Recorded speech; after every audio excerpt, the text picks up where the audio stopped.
Assalamualaikum warahmatullahi wabarakatuh. Kembali untuk pembahasan yang kedua terkait dengan perubahan Perpres 16 tahun 2018 melalui Perpres 46 tahun 2025. Salah satu juga yang sering didiskusikan oleh kawan-kawan adalah tentang perubahan pada pasal 10 ayat 5 dan 6, di mana disebutkan di situ KPA dapat melaksanakan tugas-tugas PPK di pengadaan barang jasa. Kemudian di ayat 6-nya disebutkan bahwa KPA yang melaksanakan tugas-tugas PPK di pengadaan barang jasa itu wajib memiliki pengetahuan pengadaan barang jasa, termasuk di dalamnya pengetahuan terkait ke-PPK-an. Nah, klausula ini kemudian banyak dipahami mungkin oleh kawan-kawan seolah-olah memiliki pengetahuan pengadaan barang jasa dan ke-PPK-an itu adalah syarat menjadi KPA. Nah, ini juga perlu diluruskan. Karena apa? Sekali lagi, dalam draft buku saya sebutkan telahan bahwa Perpres 16 tahun 2018 itu adalah lex spesialis dari aturan generalis pengelolaan keuangan daerah. Ini tidak bisa dipisahkan. Artinya, pengadaan barang jasa berada dalam lingkup pengelolaan keuangan daerah. Dalam posisi ini, maka akan selalu pengadaan barang jasa itu menjadi tugas tambahan bagi pengelola keuangan daerah. Tetapi karena ini lex spesialis dianggap oleh Presiden ini memerlukan kompetensi teknis, maka di wilayah pengadaan barang jasa disyaratkan pengetahuan terkait dengan pengadaan barang jasa. Saya tidak bilang ini kompetensi ya, tetapi ini pengetahuan kalau di kalimat Perpres 46 tahun 2025. Tentu sangat berbeda antara kompetensi teknis dengan pengetahuan. Nah, kemudian kita tidak bisa memahami terbalik karena tidak memiliki pengetahuan, kemudian tidak boleh jadi KPA. Karena kebolehan atau syarat menjadi KPA itu bukan tentang pengadaan barang jasa. Syarat menjadi KPA itu adalah tentang pengelolaan keuangan daerah.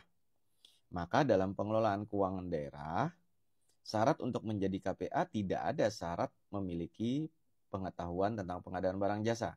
Dia cukup adalah pejabat pada unit SKPD yang diberi pelimpahan oleh pengguna anggaran atas persetujuan atau penetapan dari kepala daerah. Itu tegas. Menjadi KPA tidak wajib memiliki pengetahuan pengadaan barang jasa. Dari sisi PP 12 tahun 2019 dan Permendagri 77 tahun 2020. Nah, ketika nanti si KPA yang sudah sah sebagai KPA di pengelolaan keuangan daerah ini akan melaksanakan tugas-tugas ke-PPK-an di wilayah pengadaan barang jasa, karena tugas-tugas ke-PPK-an di wilayah pengelolaan keuangan juga ada, gitu ya. Sebagaimana misalkan di APBN, tugas-tugas pengelolaan keuangan negara di APBN itu salah satunya adalah misal menandatangani surat permintaan pembayaran atau surat perintah pembayaran SPP gitu ya. Itu tugas PPK juga di APBN. Nah, tapi kalau di APBD, tugas-tugas itu adalah tugas-tugas pembuatan komitmen yang melekat kepada PA atau KPA. Nah, jadi itu penegasannya. Nah, ketika si KPA yang sudah sah secara pengelolaan keuangan daerah ini menjalankan atau akan menjalankan tugas-tugas sebagai PPK di wilayah pengadaan barang jasa dari mulai pasal 11 dari huruf A sampai huruf P gitu ya, maka disyaratkan KPA yang akan melaksanakan tugas-tugas ini atau yang merangkap tugas-tugas ini wajib memiliki pengetahuan. Untuk itu sekarang normanya berbeda. KPA yang bertindak atau melaksanakan tugas-tugas A sampai P di pengadaan barang jasa minimal harus bisa membuktikan dirinya memiliki pengetahuan tersebut. Nah, kemudian yang kedua, yang menugaskan untuk melaksanakan tugas A sampai P itu siapa? Yang menugaskan untuk melaksanakan A sampai P itu tentu pemilik kewenangan, yaitu pengguna anggaran. Nah, di sini berlakulah ketentuan dari PP 60 tahun 2008 tentang sistem pengendalian internal pemerintah, di mana disebutkan selalu di dalam SPIP itu pimpinan instansi harus, pimpinan instansi wajib, pimpinan instansi dilarang. Artinya apa? pimpinan instansi, kepala SKPD selaku PA, ketika menugaskan KPA untuk melaksanakan tugas-tugas A sampai P, wajib memperhatikan apakah KPA yang dia tugaskan itu memiliki pengetahuan terkait dengan pengadaan barang jasa. Nah, ini yang penting saya tekankan. Jadi ada dua hal. Ketika KPA itu disuruh atau diminta atau dilimpahkan kewenangan untuk melaksanakan tugas-tugas pasal 11 ayat 1 huruf A sampai P, maka PA atau kepala SKPD wajib memperhatikan apakah si KPA ini memiliki pengetahuan. Yang kedua, si KPA juga harus memiliki kesadaran diri ketika diperintah memberikan pertimbangan kepada PA tentang pengetahuannya. Maka saya juga menyarankan sebenarnya di dalam regulasi yang akan datang bahwa tanggung jawab memastikan ini melekat kepada pengguna anggaran atau kepala SKPD untuk memastikan yang bersangkutan ini sudah memiliki pengetahuan pengadaan barang jasa. Bahwa nanti tingkatnya seperti apa, apakah harus memiliki sertifikat level 1 atau harus memiliki sertifikat kompetensi tipologi, atau juga cukup memiliki sertifikat pelatihan terkait pengadaan barang jasa yang resmi nanti mungkin ditetapkan oleh LKPP.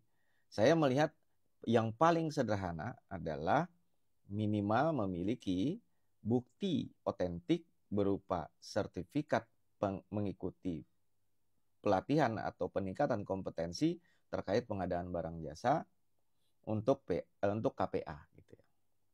Mudah-mudahan seperti itu agar tidak terjadi kendala nanti di dalam proses pelaksanaan pengelolaan keuangan daerah. Karena yang saya takutkan sekarang banyak kawan-kawan yang ditugaskan, di SK-kan atau ditetapkan jadi KPA, kemudian beramai-ramai untuk menolak atau mengembalikan tugas dia sebagai KPA atau jabatan dia sebagai KPA kepada pengguna anggaran. Tentu hal ini yang tidak kita inginkan.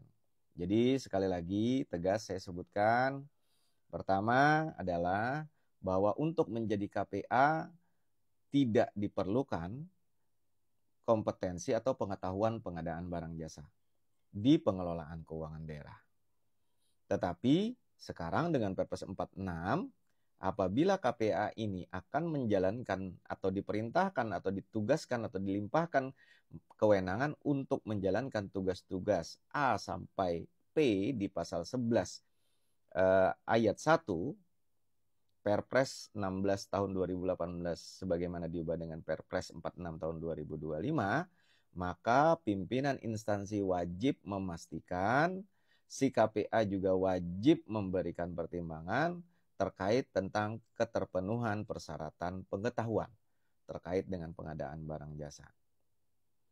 Kira-kira itu dua hal yang perlu saya sampaikan sehingga tidak perlu kemudian ada pengembalian kewenangan atau pengembalian jabatan selaku KPA hanya karena terbitnya Perpres 46 tahun 2025.